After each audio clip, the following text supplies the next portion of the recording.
Gikakurat sa mga residente ang nakaplaga mga patayng lawas sa iro sa usa ka barangay sa Davao City.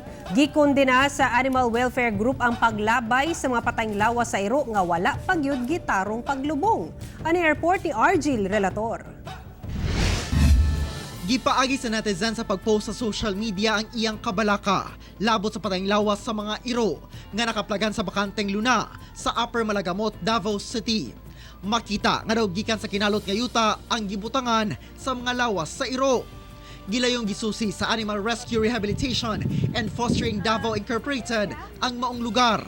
Ug didto na diskubre sa maong grupo nga didto di ay ginalubong ang mga patayng lawas sa iro. Gani, doon na pa'y na-recover nga bukog sa iro sa lugar.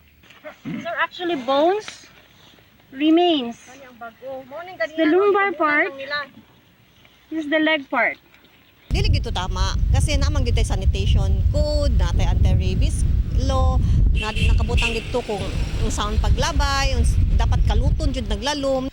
Gikumpirma ni Davao City Mayor Sara Duterte nga gikan ang mga patayng iro sa dog pound ug lakip sa gipailawom sa euthanasia human wala na gilukat sa mga tag-iya. Apan sa kung nganong daw gilabay lang kini. Giadmitar na siya sa ato ang head sa City Veterinarian's Office, and then I told her to make herself available to explain to the public unsay nahitabo. Wala pa ni hatag og pahayag ang City Veterinary Office labot sa maong hitabo. Kauban si Leo Arcajes sa kamera. Ako si Argil Relator para sa One Mindanao.